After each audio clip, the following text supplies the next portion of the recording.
Mesdames, Messieurs, c'est un plaisir de vous retrouver sur les antennes de Reflet d'Afrique Télévision. Bienvenue au point de l'économie de ce jour. Ouvrons cette édition par l'information relative au retrait du Rwanda de la communauté économique des États de l'Afrique centrale. Réunis le 7 juin 2025 à Malabo pour la 26e session ordinaire de la conférence des chefs d'État et de gouvernement et la deuxième conférence maritime, les dirigeants de l'Afrique centrale ont une réflexion stratégique sur l'avenir de la région. Ces rencontres surviennent dans un contexte de relance institutionnelle où la région cherche à consolider ses acquis et à projeter son avenir commun. Ces deux sommets s'inscrivent dans la dynamique du traité revisé de la CEEAC qui confère à la conférence des chefs d'État un rôle central dans l'orientation politique de l'intégration régionale. Il faut dire que les tensions entre la République démocratique du Congo et le Rwanda ont quelque peu entaché cette rencontre. Le Rwanda, qui devait prendre la présidence en exercice de la CEEAC, s'est heurté à l'opposition de la RDC et du Burundi. Dans la foulée, Kigali a annoncé se retirer de l'organisation. Alors que le Rwanda a annoncé son retrait immédiat de la communauté économique des États de l'Afrique centrale, la République démocratique du Congo réagit avec fermeté, y voyant une manœuvre politique pour échapper aux exigences de redevabilité dans la crise sécuritaire qui secoue l'Est congolais. C'est sous le thème « Mobilisation des ressources fiscales et douanières » que 5 hauts cadres des douanes camerounaises ont pris part à un séminaire atelier du 2 au 6 juin 2025 à l'Institut national du service public en France. Pendant 5 jours, les participants ont mené des réflexions sur une nouvelle approche permettant de rationaliser les systèmes fiscalo-douaniers pour les adapter aux réalités et aux potentialités économiques locales. Les objectifs de ce séminaire étaient, entre autres, de comprendre les enjeux nationaux et supranationaux de la mobilisation des ressources fiscales et douanières, savoir trouver l'équilibre nécessaire entre les avantages et inconvénients de nouveaux systèmes d'imposition, appréhender les opportunités liées aux fonciers innovants, à la modernisation des douanes et à l'échange d'informations. Ces objectifs étaient axés sur des thématiques telles que les missions de la Direction générale des finances publiques et de la Direction générale des douanes et des droits indirects, l'action économique et le soutien aux entreprises par la douane, la gestion du foncier, les enjeux supranationaux de la fiscalité. Il ressort de ces analyses que les performances budgétaires nationales sont alimentées à la fois par le poids de la dette et par la concurrence croissante entre les États, liée notamment au développement des relations économiques internationales.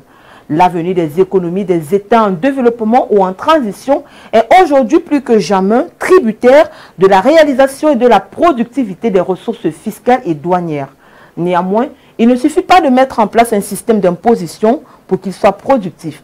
Trop souvent, les nouvelles mesures fiscales sont ressenties comme des entraves au développement des activités économiques et se traduisent par un renforcement du système informel. Les enseignements et les bonnes pratiques issues de ce séminaire atelier seront indubitablement mis en large diffusion au sein de la Direction générale des douanes pour allier innovation, performance, soutien à l'économie nationale et protection de la société.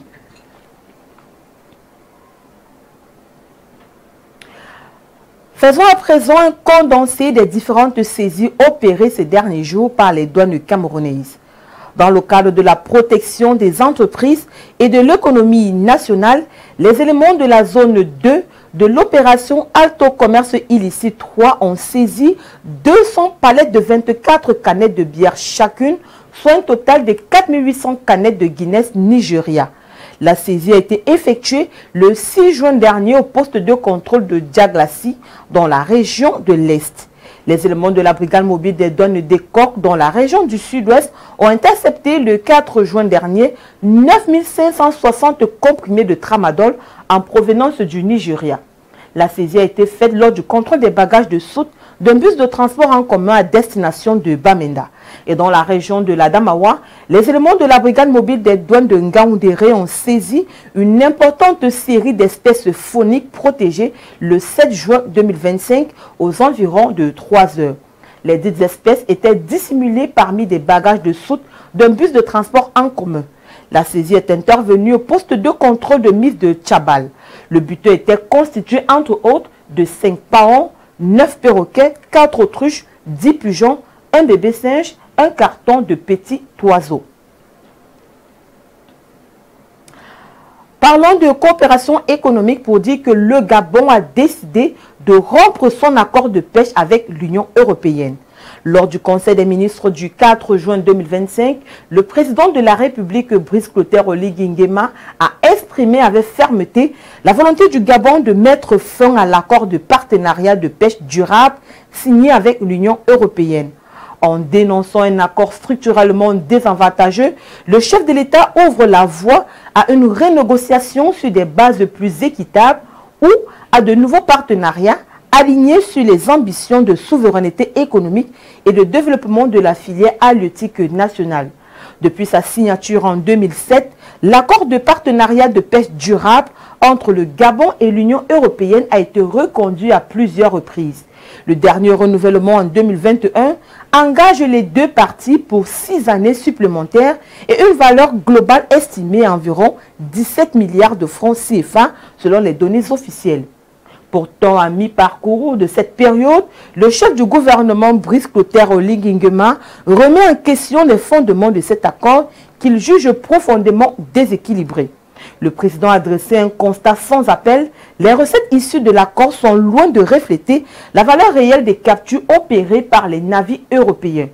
Elles ne compensent ni les coûts supportés par l'État en matière de surveillance et de contrôle, ni les pertes liées à l'absence de transformation locale. Plus encore, il dénonce la faiblesse des investissements consentis par les partenaires au titre du développement local, de l'emploi ou du renforcement des capacités nationales. Une situation d'autant plus préoccupante que l'accord ne garantit pas de mécanisme transparent de suivi scientifique, exposant les ressources halieutiques à des risques accrus de surexploitation.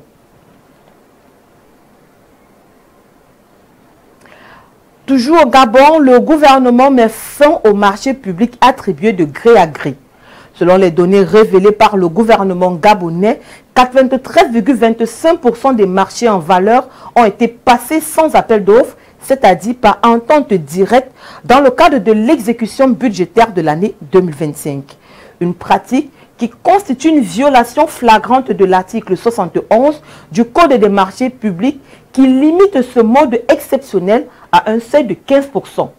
Relevons que la situation de passation des marchés publics en mode gré à gré n'est pas nouvelle au Gabon. Cette procédure est souvent prisée par les gestionnaires publics parce qu'elle favorise les ententes directes avec les prestataires, ce qui entraîne très souvent le phénomène de pot de vin et dessous de table, car pour qu'une entreprise soit sélectionnée, elle doit monnayer. Il n'est donc pas rare qu'il y ait collusion entre les prestataires et les décideurs qui perçoivent au passage des rétrocommissions au lieu de lancer des appels d'offres permettant une saine concurrence. Dans plusieurs cas, les marchés ne sont même pas livrés du fait de ce mode de corruption. Au-delà de l'aspect financier, ce constat suscite doutes et interrogations quant à l'attachement des dirigeants actuels aux normes de bonne gouvernance. Implicitement, il pointe des manquements à certains principes élémentaires, notamment l'égalité devant la règle de droit, la responsabilité des gouvernants et la transparence dans la conduite des affaires publiques. L'exécutif veut ainsi tourner résolument le dos aux pratiques opaques et restaurer la confiance des citoyens dans la gestion de l'argent public.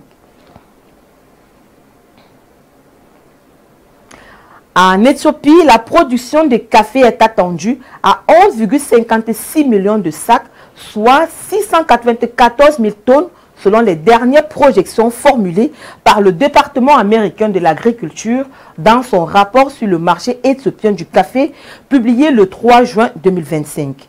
Cette prévision, si elle se réalise, marquerait une croissance de 9% par rapport à la campagne précédente et permettrait en outre à la filière éthiopienne d'établir un nouveau record de production. Il faut dire que cette croissance repose essentiellement sur l'arrivée en production de nouvelles plantations et de vieilles plantations revitalisées. Cela indique une possible hausse de 4% de la surface récoltée, évaluée à 790 000 hectares. Selon les projections, une hausse de 4,7% du rendement pour atteindre 0,88 tonnes par hectare est également attendue. Par ailleurs, avec la production record attendue entre 2025 et 2026, la filière éthiopienne devrait afficher un taux de croissance moyen de production de 2,83% par an sur les 3 dernières années. Premier producteur africain de café, l'Éthiopie consolide sa position avec cette production record. Le pays devrait poursuivre cette dynamique au cours des années à venir afin d'honorer les engagements pris lors du 3e sommet du G25 sur le café en Afrique. Mesdames, Messieurs, c'est ici que se referme cette édition du Point de l'économie. Merci de l'avoir suivi. Les programmes se poursuivent sur Reflet d'Afrique Télévision.